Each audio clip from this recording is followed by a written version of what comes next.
ವಂದೇ ತಂ ಸಚ್ಚಿದಾನಂದಂ ಯತಿವರ್ಯಂ ಮಹಾಮತಿಂ ವೇದ ವೇದಾಂತ ಸಾರಗ್ನಂ ಸದ್ಗುರುಂ ಪ್ರಣತೋಸ್ಮ್ಯಹಂ ಶ್ರೀಗುರುಂ ಪ್ರಣತೋಸ್ಮ್ಯಹಂ ಸದ್ಗುರುಂ ಸಚ್ಚಿದಾನಂದಂ ಸಾಧುವರ್ಯಂ ಸನಾತನಂ ಸದ್ವೇದಾಂತ ಪ್ರವಕ್ತಾರಂ ಸದಾ ಸ್ವಾಂತೆ ಸ್ಮರಾಮ್ಯಹಂ ಗುರು ಬ್ರಹ್ಮ ಗುರು ವಿಷ್ಣು ಗುರುದೇವೋ ಮಹೇಶ್ವರಃ ಗುರು ಸಾಕ್ಷಾತ್ ಪರಬ್ರಹ್ಮ ತಸ್ಮೈ ಶ್ರೀ ಗುರವೇ ನಮಃ. ಓಂ ನಮೋ ಬ್ರಹ್ಮಾದಿಭ್ಯೋ ಬ್ರಹ್ಮ ವಿದ್ಯಾ ಸಂಪ್ರದಾಯ ಕರ್ತೃಭ್ಯೋ ವಂಶ ಋಷಿಭ್ಯೋ ನಮೋ ಮಹಭ್ಯೋ ನಮೋ ಗುರುಭ್ಯಃ. ಓಂ ಶಾಂತಿ ಶಾಂತಿ.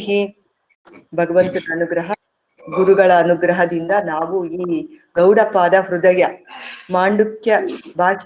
ಮಾಂಡುಕ್ಯದ ಉಪನಿಷತ್ತಿನ ಮೇಲೆ ಗೌಡಪಾದರು ಬರೆದಿರುವಂತ ಕಾರಿಕೆಗಳನ್ನ ನೋಡ್ತಾ ಇದೀವಿ. ಇಲ್ಲಿ ನಾವು ನಿನ್ನೆ 2ನೇ ಮಂತ್ರದ ಅರ್ಥವನ್ನ ನೋಡಿದ್ವಿ. ನಿನ್ನೆ ಸ್ವಲ್ಪ ಸ್ಟಡಿ ಸರ್ಕಲ್ ಅಲ್ಲಿ ಏನಪ್ಪಾ ನಾವು ನೋಡಿದ್ದು ಅಂದ್ರೆ, ಈ ವಿಶ್ವ, ಇದು 2ನೇ ಕಾರಿಕೆ, ದಕ್ಷಿಣ ಅಕ್ಷಿಮುಖೆ ವಿಶ್ವೋ ಮನಸ್ಯಂತಸ್ತು ತೈಜಸಃ ಆಕಾಶೇ ಚ ಹೃದಿ ಪ್ರಾಜ್ಞ ತ್ರಿಧಾ ದೇಹೇ ವ್ಯವಸ್ಥಿತ. ಅಂದ್ರೆ ಇಲ್ಲಿ ಈ ಪ್ರಾಜ್ಞನ್ಗೆ ಹೇಳ್ತಾ ಇದ್ದಾರೆ, ಇವನು ಕಣ್ಣಿನ ಬಲಗಣ್ಣಿನ ದ್ವಾರದಲ್ಲಿ ಇರ್ತಾನೆ ಇವನು ಅಂತ ಉಪಲಕ್ಷಣವಾಗಿ ಹೇಳಿದ್ದಾರೆ ಅಷ್ಟೇ. ಬಲಗಣ್ಣಲ್ಲಿ ಮಾತ್ರ ಇರ್ತಾನೆ ಅಂತಲ್ಲ, ಅವನ್ನ ಈ ಬಲಗಣ್ಣಿನ ಮೂಲಕ ಅವರು ಆ ಮಂತ್ರದಲ್ಲಿ ಉಪಲಕ್ಷಣವಾಗಿ ತೋರಿಸ್ತಾ ಇದ್ದಾರೆ. ಅಲ್ಲಿ ಈ ಸೋಪಾಧಿಕ ಪರಮೇಶ್ವರ ಎಲ್ಲ ಈ ವಿಶ್ವ ತೈಜಸ ಪ್ರಾಜ್ಞ 3 ಜನನು ಆ ಪರಮೇಶ್ವರನ ಹೆಸರುಗಳೇ ಅಂತ ಇಲ್ಲಿ ಇನ್ನು ಸ್ಪಷ್ಟವಾಗಿ ತೋರಿಸ್ತಾ ಇದ್ದಾರೆ ಕಾರಿಕೆಗಳಲ್ಲಿ. ಇಲ್ಲಿ ಫಸ್ಟ್ ಇವರು ವಿಶ್ವ ಅನ್ನೋದನ್ನ ತಗೊಂಡಿದ್ದಾರೆ. ಅದನ್ನ ಅಲ್ಲಿ ಉಪನಿಷತ್ತಿನಲ್ಲಿ ವೈಶ್ವಾನರ ಅಂತ ಕರೆದಿದ್ದಾರೆ. ಎಚ್ಚರದ ಸ್ಥಿತಿಯನ್ನ ವೈಶ್ವಾನರ ಅಂತಿದ್ದಾರೆ. ಇಲ್ಲಿ ಅವರು ವಿಶ್ವ ಅನ್ನೋ ಹೆಸರಿಂದ ಕರೆದಿದ್ದಾರೆ. ಅದು ಜಾಗ್ರದ ಅವಸ್ಥೆಯಲ್ಲಿ ಇರೋವಂಥದ್ದು ಅಂತ. ಆ ಜಾಗ್ರದ ಅವಸ್ಥೆಯಲ್ಲೂ ಪರಮಾತ್ಮನೇ ಇರೋದು ಅನ್ನೋದನ್ನ ಸ್ಪಷ್ಟವಾಗಿ ಈ ಕಾರಿಕೆಗಳ ಮೂಲಕ ಅವರು ತೋರಿಸ್ತಾ ಇದ್ದಾರೆ. ಇಲ್ಲಿ ಬಲಗಣ್ಣಿನ ದ್ವಾರದಲ್ಲಿ ವಿಶ್ವನು ಅಂದ್ರೆ ಅವನು ಬಲಗಣ್ಣಿನ ಇದರಲ್ಲಿ ಕಾಣಿಸ್ಕೊಂತಾನೆ. ಇನ್ನ ಒಳಗಡೆ ಅಂದ್ರೆ ಕನಸಿನ ಒಳಗಡೆ ಇದ್ದಾನೆ ಇವನು ತೈಜಸ ಅನ್ನೋದಕ್ಕೆ ಕನಸು ಅಂತ ತೋರಿಸಿದ್ದಾರೆ. ಮತ್ತೆ ಹೃದಯಾಕಾಶ, ಅಲ್ಲಿ ನಮ್ಗೆ ಯಾವುದು ಮಿಕ್ಸಪ್ ಇಲ್ಲ, ಅಂದ್ರೆ ಕಲಬೆರಕೆ ಇಲ್ಲ, ಆತ್ಮ ಅನಾತ್ಮ ಎರಡೂ ಇಲ್ಲ. ಅಲ್ಲಿ ಪ್ಯೂರ್ ಆಗಿ ನಾವು ಆತ್ಮನಲ್ಲೇ ಇರ್ತೀವಿ ಅನ್ನೋದಕ್ಕೆ ಅವನ ಪ್ರಾಜ್ಞನು ಅಂತಾನೆ ಕರೆದಿದ್ದಾರೆ. ಅಂದ್ರೆ ಅವನ ಹೃದಯಾಕಾಶದಲ್ಲಿ ಅಂತ ತೋರಿಸಿದ್ದಾರೆ. ಈ ಒಂದೇ ದೇಹದಲ್ಲೇ ಈ 3 ಬಗೆಯಾಗಿರ್ತಾನೆ, ಅಂದ್ರೆ ಒಬ್ಬನೇ ಇರೋದು 3 ಬಗೆಯಾಗಿ ನಾವು ನೋಡ್ತಾ ಇದ್ದೀವಿ ಅನ್ನೋದನ್ನ ತಗೊಂಡವರು ಆತ್ಮನೇ 3 ಅವಸ್ಥೆನಲ್ಲೂ ಇರೋದು ಅನ್ನೋದನ್ನ ಈ ಉಪಾಧಿಗಳ ಭೇದದಿಂದ ನಾವಲ್ಲಿ ವಿಶ್ವ ತೈಜಸ ಪ್ರಾಜ್ಞ ಅಂತ ಇದೀವಿ ಹೊರತು ಈ ಗಾಢ ನಿದ್ರೆನಲ್ಲಿ ನಮ್ಗೇನು ಗೊತ್ತಾಗೋದಿಲ್ಲ, ಆತ್ಮನಾಗೆ ಇರ್ತೀವಿ. ಆದ್ರೆ ಅಲ್ಲಿ ನಮ್ಗೆ ತಿಳ್ಕೊಳಕ್ ಬರೋದಿಲ್ಲ. ಎಚ್ಚರ ಆದ ತಕ್ಷಣ ನಮ್ಗೆ ನಾವು ಮೊದ್ಲು ಏನಾಗಿರ್ತೀವೋ ಅದೇ ಆಗ್ತೀವಿ. ಅದರಿಂದ ಅಲ್ಲಿ ಅವನು ಕಾರಣ ಅಂತ ಹೇಳ್ಬಿಟ್ಟು, ಎಚ್ಚರ ಆದ ತಕ್ಷಣ ನಮ್ಗೆ ಕಾರ್ಯ ಆಗುತ್ತೆ. ಅಂದ್ರೆ ವಿಶ್ವ ತೈಜಸ ಅಂದ್ರೆ ಎಚ್ಚರದಲ್ಲಿ ನಾನು ಜನಕ ಮಹಾರಾಜ ಅಂತ ತಿಳ್ಕೊಂಬಿಡ್ತೀನಿ ತಪ್ಪಾಗಿ, ಕನಸಿನಲ್ಲಿ ನಾನು ಭಿಕ್ಷುಕ ಅಂತ ತಿಳ್ಕೊಂಬಿಡ್ತೀನಿ. ಆ ತರ ಅಲ್ಲಿ ಕಾರ್ಯ ಆಗೋದ್ರಿಂದ ಅಲ್ಲಿ 2 ಇದಾವೆ. ಎಲ್ಲಿ ಎಚ್ಚರ ಕನಸಲ್ಲಿ 2 ತಪ್ಪು ತಿಳುವಳಿಕೆ, ಒಂದು ತಿಳ್ಕೊಳ್ದೆ ಇರೋದೊಂದಿದೆ, ತಪ್ಪಾಗಿ ತಿಳ್ಕೊಳ್ಳೋದೊಂದಿದೆ. ಆ 2 ಇದೆ. ಈಗ ಕನಸಲ್ಲಿ ನಾವು ತಪ್ಪು ತಿಳ್ಕೊಂಡಿದ್ರು ಎದ್ದ ತಕ್ಷಣ ನಮ್ಗೆ ಅದು ಅವ್ರು ಸುಳ್ಳು, ಕನಸೆಲ್ಲ ಸುಳ್ಳು ಅಂದ್ಬಿಡ್ತೀವಿ. ಈ ಎಚ್ಚರನ್ ಮಾತ್ರ ಇವಾಗ ವಿವರಣೆ ಕೊಡ್ತಾ ಇದ್ದಾರೆ. ಇದಿಷ್ಟು ನಾವು ನಿನ್ನೆ ನೋಡಿದ್ದು ವಿಶ್ವನ ವಿಚಾರವಾಗಿ. ಅವನು ಕಣ್ಣಿನಲ್ಲಿ ಇರ್ತಾನೆ ಅಂತ, ಅಲ್ಲಿ ಕಣ್ಣಿನಲ್ಲಿ ಇದ್ದಾನೆ. ಆ ಕಣ್ಣಿನಲ್ಲಿ ಇರುವಂತ ಪುರುಷನ್ನ ನಾವು ಆ ಪರಮಾತ್ಮ ಅಂತ ತಿಳ್ಕೊಬೇಕು ಅಂತ ಹೇಳ್ತಾ ಇದ್ದಾರೆ.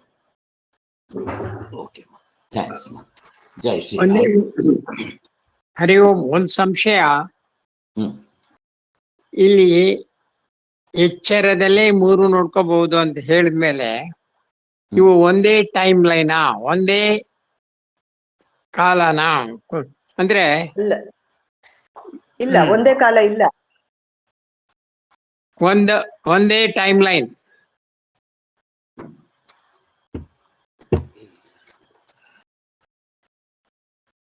ಇಲ್ಲ, ಎಚ್ಚರದಲ್ಲೇ ಬೇರೆ ಕಾಲ, ದೇಶ ಕಾಲ ಕಾರ್ಯಕಾರಣ ಭಾವ, ಕನಸಲ್ಲೇ ಬೇರೆ ಇರುತ್ತೆ. ಇನ್ನ ಗಾಢ ನಿದ್ರೆನಲ್ಲಿ ಯಾವುದೂ ಇರೋದಿಲ್ಲ. ಅದು ಕರೆಕ್ಟ್. ಅದು ಅಲ್ಲಿ ಉಪನಿಷತ್ ಕರೆಕ್ಟ್, ಇಲ್ಲಿ ಕಾರಿಕೆಯಲ್ಲಿ ಹೇಳೋದು. ಇಲ್ಲಿ ಮೋಕ್ಷವನ್ನ ಹೇಳಕ್ ಬಂದಿದೆ. ಇದು ಸಾಧನೆಗೆ ಸಂಬಂಧಪಟ್ಟಿರೋದು. ಅಂದ್ರೆ ಎಚ್ಚರದಲ್ಲಿ ಬೇರೆ ಆತ್ಮ ಇದ್ದಾನೆ, ಕನಸಿನಲ್ಲಿ ಬೇರೆ ಆತ್ಮ ಇದ್ದಾನೆ, ನಿದ್ದೆಯಲ್ಲಿ ಬೇರೆ ಆತ್ಮ ಇದ್ದಾನೆ, ಅಲ್ಲ ಒಂದೇ ಆತ್ಮ ಸೆರೆ. ಅದನ್ನೆಲ್ಲ ಮೊದಲೇ ತಿಳಿಸ್ಬಿಟ್ರು.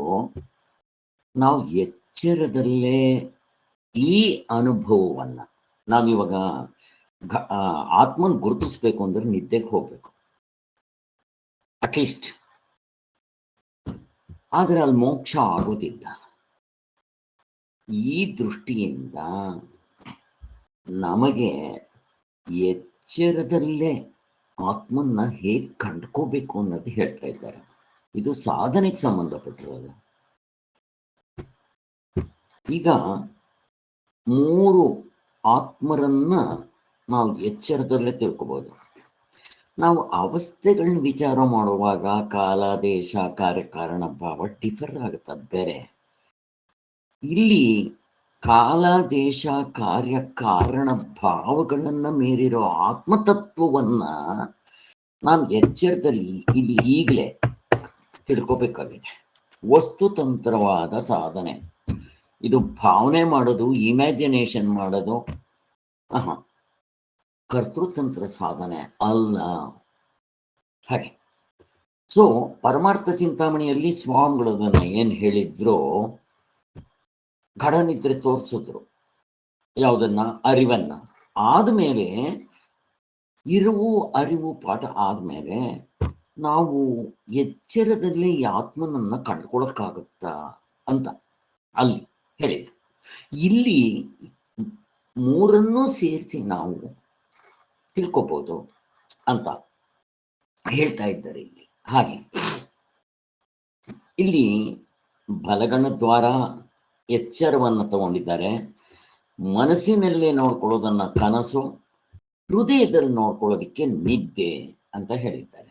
ಅಷ್ಟೇ ಹೊರತು ಕಾಲದೇಶ ಕಾರ್ಯ ಕಾರಣ ಭಾವಗಳು ನಾವು ತಿಳ್ಕೊಂತ ಇದ್ದಾಗ ಎಚ್ಚರದ ಕಾಲದೇಶ ಕಾರ್ಯ ಕಾರಣ ಭಾವಗಳೇ ಇರುತ್ತೆ.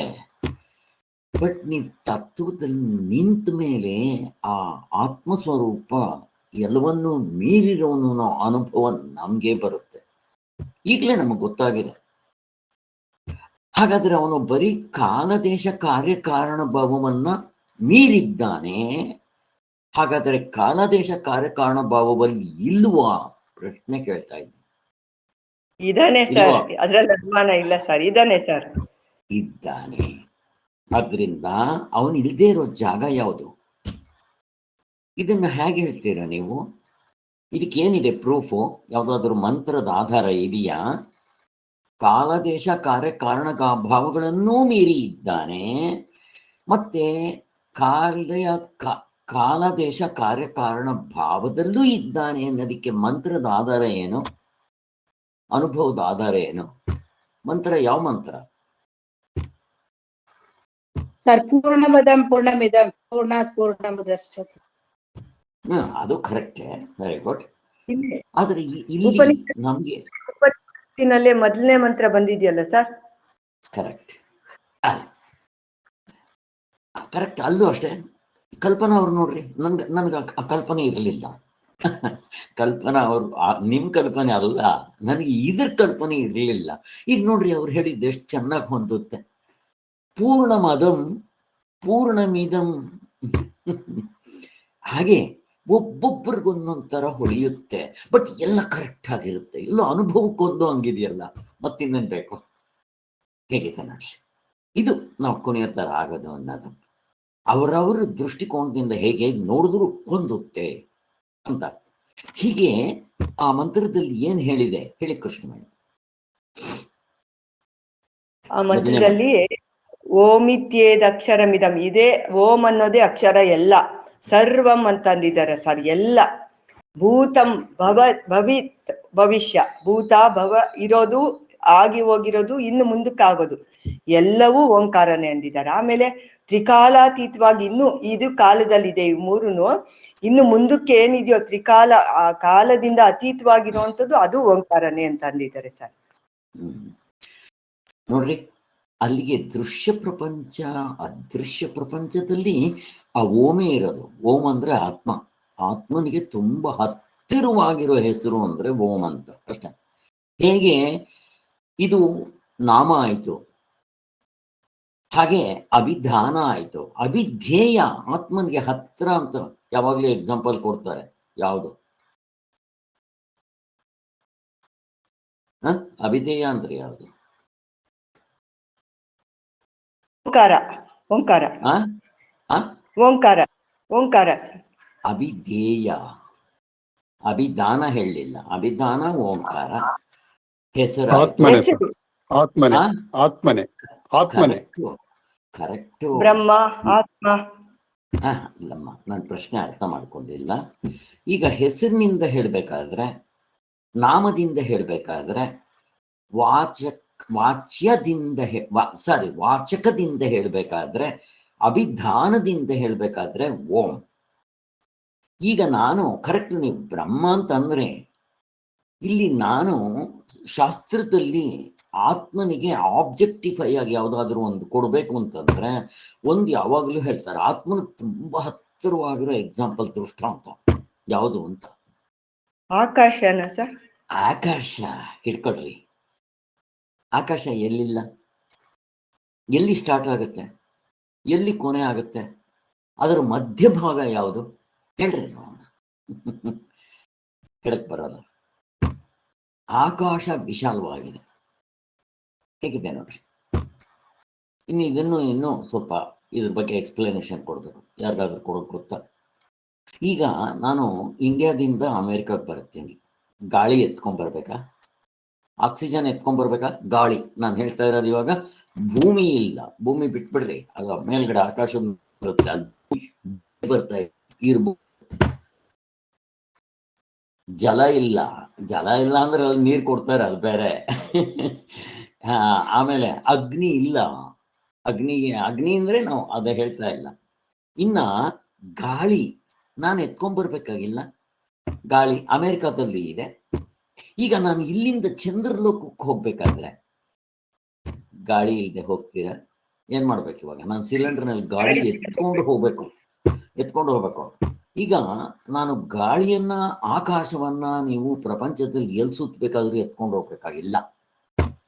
ಈಗ ನಾನು ಚಂದ್ರಲೋಕಕ್ಕೆ ಹೋಗ್ಬೇಕಾದ್ರೆ ಗಾಳಿ ಎತ್ಕೊಂಡು ಹೋಗ್ಬೇಕು, ಆಕಾಶ ಇಲ್ವಾ ಅಲ್ಲಿ? ಹಂಗೆ ವಿಚಾರ ಮಾಡ್ತಾ ಹೋದಾಗ ಮತ್ತೆ ನಾವು ಹೇಳಿದ್ದೆ ಎಕ್ಸ್ಪೆರಿಮೆಂಟು ಎಲ್ಲವನ್ನೂ ತೆಗೆದುಬಿಡ್ಬೋದು. ಭೂತತ್ವವನ್ನು ತೆಗಿಬಹುದು, ಜಲತತ್ವವನ್ನು ತೆಗಿಬಹುದು, ಒಂದು ಟೆಸ್ಟ್ ಟ್ಯೂಬ್ ಹಾಕ್ಬಿಟ್ಟು. ಮತ್ತೆ ಅಗ್ನಿಯನ್ನ ತೆಗಿಬಹುದು, ವಾಯುವನ್ನ ತೆಗಿಬಹುದು. ಎಲ್ಲಿ? ಆಕಾಶವನ್ನು ಇಲ್ದಂಗೆ ಮಾಡ್ರಿ, ಆಗಲ್ಲ. ಆದ್ದರಿಂದ ಅದಕ್ಕೆ ಅದು ಅಷ್ಟು ವಿಶಾಲವಾಗಿದೆ, ಅಷ್ಟು ಅಂತ ಹೇಳ್ಬಿಟ್ಟು. ಇಲ್ಲಿ ಸುಮ್ಮನೆ ಇಲ್ಲ, ನನಗೊಂದು ಜೋಕ್ ನಾಲ್ಕು ಬಂತು, ತೆನಾಲಿ ರಾಮಕೃಷ್ಣ ಜೋಕು. ಒಂದ್ಸಾರಿ ಏನಾಯ್ತು ಗೊತ್ತಲ್ಲ ನಿಮಗೆ, ತೆನಾಲಿ ರಾಮಕೃಷ್ಣ ಅವನ ಆನ್ಸರ್ಸು ಎಲ್ಲ. ಯಾವನೋ ಒಬ್ಬ ಪಂಡಿತ ಬಂದಿದ್ದ. ಅವನು ಬಂದಿದ್ದ ರಾಜ್ಯದಲ್ಲಿ ತೆನಾಲಿ ರಾಮಕೃಷ್ಣ ಇದ್ದಿದ್ದು ಯಾವಾಗ ಯಾವ ರಾಜ? ಆ ರಾಜ ಇದ್ದ, ನನ್ಗೆ ಹೆಸರುಗಳು ಬೇಗ ಮಾಡ್ಕೊಳುತ್ತೆ, ಯಾರೋ ಕೃಷ್ಣದೇವರಾಯ ಅವನಿದ್ದ. ಅವನ ಆಸ್ಥಾನಕ್ಕೆ ಯಾವನೋ ಬಂದಿದ್ದೆ. ಪ್ರಪಂಚದಲ್ಲಿ ಎಷ್ಟು ಜನ ಇದ್ದಾರೆ, ಹೆಂಗಸರಷ್ಟು ಜನ, ಗಂಡಸರಷ್ಟು ಜನ ಹೇಳ್ರಿ ಅಂತಂದ ಅವನು. ಅದಕ್ಕೋಸ್ಕರ ಏನೆಲ್ಲಾ ಪಂಡಿತರು ಹುಡುಕಿದ್ದು ಎಲ್ಲಾ ಶಾಸ್ತ್ರಗಳು ಹುಡುಕ್ಬಿಟ್ರು, ಆನ್ಸರ್ ಸಿಗಲಿಲ್ಲ. ಇನ್ನು ನಾವು ಸೋತ್ವಿ ಅಂತ ಅನ್ಕೊಂತಾ ಇದ್ರಿ. ಅಷ್ಟರಲ್ಲಿ ತೆನಾಲಿ ರಾಮಕೃಷ್ಣ, ಸ್ವಾಮಿ ನನ್ಗೊಂದು ಅವಕಾಶ ಕೊಡಿ. ಇವನ್ ಬರೀ ನಗ್ಸವನು, ಇವನೇನ್ ಪಂಡಿತ ಅಲ್ಲ, ನನ್ಗೊಂದು ಅವಕಾಶ ಕೊಡಿ. ನೀನೇನ್ ಮಾಡ್ತೀಯೋ, ಪಂಡಿತರೆಲ್ಲ ಮಾಡಿ ಎಲ್ಲ ನಾಮ ಹಾಕೊಂಡು ಕೂತಿದ್ದಾರೆ, ಒಂದು ಅವಕಾಶ ಕೊಡಿ ಸ್ವಾಮಿ ಅಂದ. ಆಯ್ತು ಅಂತ ಅವನು ನೆಕ್ಸ್ಟ್ ಡೇ ಇದಕ್ಕೆ ಒಂದು ಕುರಿ ತಗೊಂಡ. ಸ್ವಾಮಿ ಯಾರು ಪ್ರಶ್ನೆ ಕೇಳಿದ್ನೋ ಅವ್ನು ಕೇಳ್ದ, ಸ್ವಾಮಿ ಈ ಕುರಿ ಈ ಕಡೆ ಎಷ್ಟು ಜನ ಕೂದ್ಲಿದ್ಯೋ ಅಷ್ಟು ಜನ ಹೆಂಗಸರಿದ್ದಾರೆ, ಆ ಕಡೆ ಎಷ್ಟು ಜನ ಇದ್ದಾರೋ ಅಷ್ಟು ಜನ ಗಂಡಸಿದ್ದಾರೆ, ನೀವು ಬೇಕಾದ್ರೆ ಏಳ್ಸ್ಕೊಡ್ರಿ ಇಂದ. ಹೀಗೆ ಅಲ್ಲ, ಸುಮ್ಮನೆ ಆಸೆ ಕೇಳಿದ್ ನಿಮ್ಗೆ. ಹೀಗೆ ಅಪ್ಪನ ದುಡ್ಡು ಎಣ್ಸಕ್ಕಾಗಲ್ಲ, ಅಮ್ಮನ ಸೀರೆ ಬಡ್ಚಕ್ಕಾಗಲ್ಲ. ಇದು ಅಷ್ಟೇ, ನಕ್ಷತ್ರ ಆಕಾಶ ಅಂತ ಹೇಳ್ತಾ ಇರೋದ, ಸುಮ್ಮನೆ ಹೇಳಿದ್ದು. ಇಲ್ಲಿ ನಿನ್ನ ಪ್ರಶ್ನೆಗೆ ಉತ್ತರ ಬಂತಾನೋ ಸುರೇಶ? ಈಗ ಎಚ್ಚರದಲ್ಲಿ ನಾವು ತಿಳ್ಕೊಳ್ಳುವಾಗ ಕಾಲದೇಶ ಕಾರ್ಯಕಾರಣ ಭಾವ ಇರುತ್ತೆ. ಆದರೆ ನೀನು ತಿಳ್ಕೊಂಡ ಮೇಲೆ ಆತ್ಮ ಸರ್ವವ್ಯಾಪಿ ಎಲ್ಲ ಕಡೆ ಇದ್ದಾನೆ ಅನ್ನೋದು ಗೊತ್ತಾಗುತ್ತೆ. ಅಷ್ಟೇ ಬೇಕಾಗಿರೋದು. ಅಲ್ಲ, ನಿಮ್ಮ ಪ್ರಶ್ನೆಗೆ ಉತ್ತರ ಸಿಗ್ತೋ ಇಲ್ಲ ನನಗೆ ಗೊತ್ತಿಲ್ಲ.